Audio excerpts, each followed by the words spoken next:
Hey, how's it going? Today I'm talking about race day plans, how to cross the finish line when training didn't go as planned. This is Running to the Castle, a podcast for injury-prone RunDisney runners on a journey to running magical miles. Join me, Dr. Allie, as I share the secrets I've gathered as a runner, doctor of physical therapy, and coach. You'll learn the exact ways I get my clients to the castle strong without feeling broken or held together with KT tape as they cross the finish line. So, of course, we can all plan for the best of circumstances, but it doesn't always happen. There are things you can do on race day in order to have success, even when your training didn't go the way that you think it should have. So, I'm specifically talking today to the people who have had things just come up that are unavoidable. So, one situation, somebody is recovering from cancer surgery and determined to finish the half marathon at RunDisney. And they haven't been allowed to train for multitude of reasons. I'm talking about somebody who got COVID and couldn't train because they just didn't have the capacity to train. Now, of course, if motivation wasn't there and other things got in the way, this does apply to you as well. Those are the top two things that I have in mind when I'm talking about this. So, a good question is, can I call RunDisney and get my money back? Or can I call RunDisney and get placed further up in the corrals so that I have more time? I'm here to tell you, by all means, give RunDisney a call. Your chances are slim. They have a no refund policy, and the corral placement is based on proof of time for the upper corral, so A or B, sometimes C, but usually A or B, and then the rest are just placed where you're placed. Of course, call RunDisney and ask. I don't work for RunDisney. I am not a cast member. You could get somebody who's very nice who will give you a partial refund on a Disney gift card. It's not guaranteed because their official policy is no refunds. I have never heard of somebody calling RunDisney and getting placed further up in a corral without having a proof of time. So I have heard of instances where somebody did submit a proof of time. For some reason, it didn't go through or it didn't save. I don't remember the details, but I do remember that that person talked to race relations or customer relations, somebody relations on race weekend at RunDisney, and they got an updated corral and they got moved up. I have heard of those situations, but the other situations I have not heard of.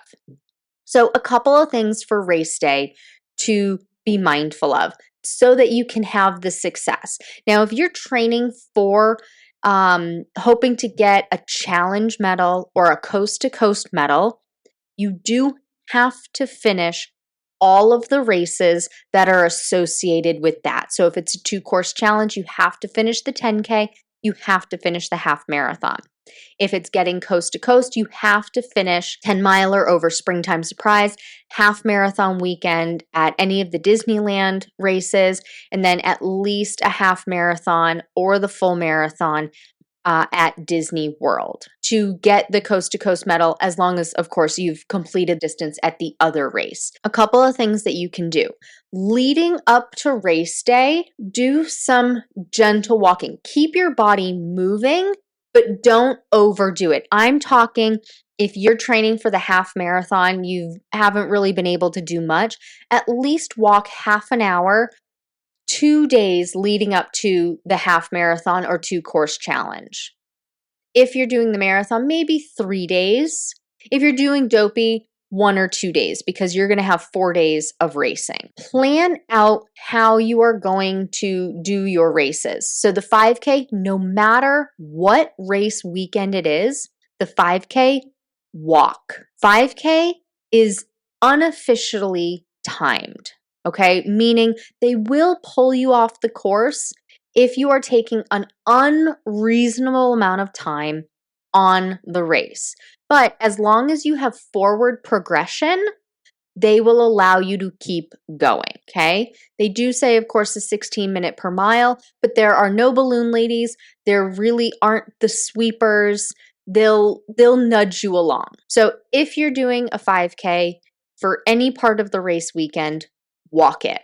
Enjoy yourself. Take your time. If you are doing a 2-course challenge, walk the 10K. There is a reasonable expectation that you can walk the 10K and be fine. If you're doing a half marathon, consider walking the majority of it with some running interspersed. So instead of planning out doing a 30-30 run walk interval or something like I do, run 1 mile, walk half a mile, plan to do running at more regular intervals, but walking the majority of the time. So maybe walking a mile, running or jogging a quarter of a mile, walking a mile, running or jogging a quarter of a mile, something like that.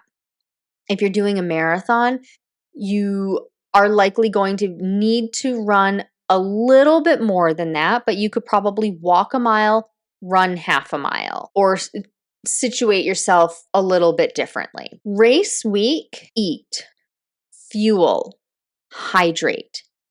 It will astound you if you haven't fueled properly in the past, and you may be thinking you're fueling properly now. If you are doing a proper carb load before and then properly fueling during your race, there are no limits, essentially. You're going to feel invincible. You are going to feel like you can do anything with the proper carb load. So even if you haven't been training properly, you don't anticipate going fast, let's say on a half marathon, pre-race carb load for 3 or 4 days instead of 2.5 to 3 days. Give yourself an extra amount of carb loading. Marathon, goofy, dopey, give yourself an extra day. So instead of 4 days, do 5 days. I know it sounds like a lot, but if you have no gas in the tank, gas being fuel and carbohydrates, you can't go anywhere anyway. For even the most trained person, not having fuel in the tank means that they are going to suffer. But if you haven't been able to train properly because you've had these other illnesses, injuries, things going on, you're definitely going to be behind the 8 ball if you don't fuel, because you're already behind the 8 ball. So eat more, fuel more, drink your carbs, not in the form of alcohol, but in the form of juices, Gatorades, Powerades, liquid IV, sodas, full sugar soda, things like that. Carb load. And then plan out to get to the race corral as early as your corral opens. Get to the front of that corral. If you're in C corral and the balloon ladies are in F or G, that's C, D, E, F, G. That's possibly 5 corrals difference that you have a buffer, because if you're at the very front of your corral, let's call it C, balloon ladies are the very last people to cross the start line. That could be a massive buffer. Now, I don't know the exact buffer because the size of the corrals will change. And in different race weekends, they have a different number of waves, different number of participants in each corral. I'm going to play around with it when I go to Disneyland this upcoming race in September. Now, of course, this is coming out around race weekend. I am recording this a couple of weeks in advance. So I'm going to see if I can play around with noticing how much of a buffer there is. So get to the front of the corral. Once you start going, don't go out too fast. The mistake many runners make is, oh, I need to get an even bigger buffer by going out fast and get as far away from the balloon ladies as I can. In theory, this makes sense. Now, you've already created a buffer because you're at the front of your corral. Creating a bigger buffer by going out super fast is a recipe for disaster. Slow and steady wins the race. Be the tortoise, not the hare. We remember that fable, right? Where the tortoise and the hare are racing, and the hare is zooming all around, he's backtracking, he's going on errands, he's doing all these things. The tortoise just puts one foot in front of the other. Well, now, of course, the hare, he's going all over the place and he's not paying attention. That's why he loses in the end. But if you go out too far, if you go out too fast, you are going to gas out, and let's say you run for 10 minutes, but you need to recover for 5. Well, now you're exhausted and you're right back where you would have been had you just been going at your original pace. And you're going to feel defeated. You're going to feel like you can't keep going. And that negative mindset is going to be detrimental to you finishing the race, as opposed to just one foot in front of the other, doing your own race, walking your own race, running your own race, however you are doing it, but slow and steady wins the race. As you get further into the race, you can pick up the pace a smidge. I'm talking seconds. Go just a little bit faster. This is one of the reasons why I love the progression run for speed workout. It of course helps you get faster while you're training weeks and weeks and weeks and weeks, but it also prepares you for race day, where I recommend somebody start off a little bit slower and progressively get faster at regular intervals, half mile or mile intervals, where you're just going a little bit faster, so that you pick up the pace, pick up the speed, gain some time, but you don't overly exert yourself and make yourself crumble because you haven't been able to train. Maybe for no fault of your own. I mentioned somebody who was recovering from cancer surgery. I mentioned somebody who had COVID. If it's no fault of your own that you got ill, it's no fault of your own that you had to have these surgeries. And so going out slow and steady will help your body so that you don't get this lactic acid buildup early on. Because when you train efficiently, you are helping your body utilize the energy you have and recover efficiently so that you don't get all this lactic acid built up. But if you haven't been able to train for a reason not your own fault, or you were not able to train because you just didn't train,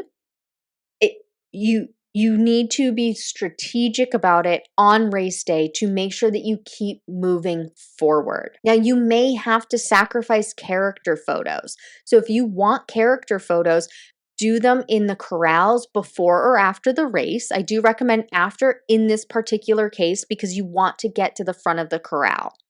But there are characters at the corrals.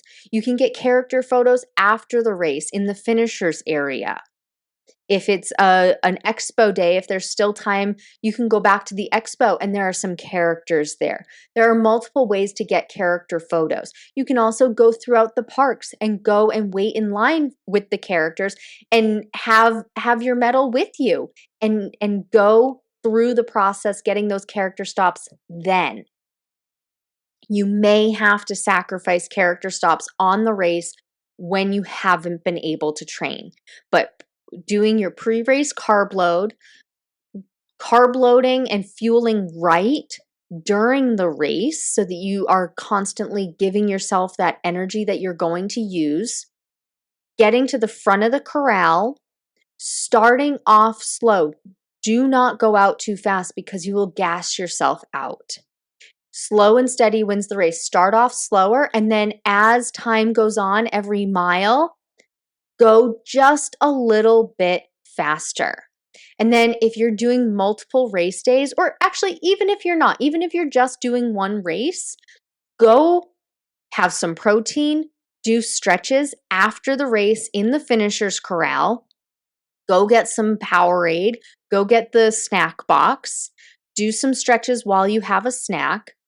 Go back to your room, stretch a little bit more, have some caffeine, take a shower, or go, of course, take a shower before you go into the hot tub, but go sit in the hot tub, sit in the pool, move your legs around, stretch while you're in the water, because that will give you some recovery benefits as well. You can bring some Epsom salts to take a hot Epsom salt bath. Can't bring hot Epsom salts with you. That's not a thing. Bring some Epsom salts. If you have a massage gun, bring your massage gun with you so that you can use that immediately after, and then keep moving. Don't stay stagnant. Don't stay laying down for too long, because your body is going to tighten up, it's going to cramp, and you're going to have some lactic acid build up. But if you keep moving, that will circulate through your lymphatic system and then be flushed out. Okay, so those are my tips. If you haven't been able to train properly for race day for whatever reason, sickness, illness, surgery got in the way, or motivation and consistency just didn't happen, these are the strategies that I recommend you use. Please take what you've learned in this episode and use it to adjust your strategy for your RunDisney race training. It's not about doing more. It's about doing the right things in the right balance so you can finish strong, not broken. And if you want personalized guidance specific to your race, your injury history, your running background, and your goals, that's exactly what we do inside Stronger, Faster, Finisher. You'll get step-by-step instructions and a proven system to help you train smarter from start to finish. Join the waitlist today to be the first to know when it opens next. That's all for now. Talk to you soon.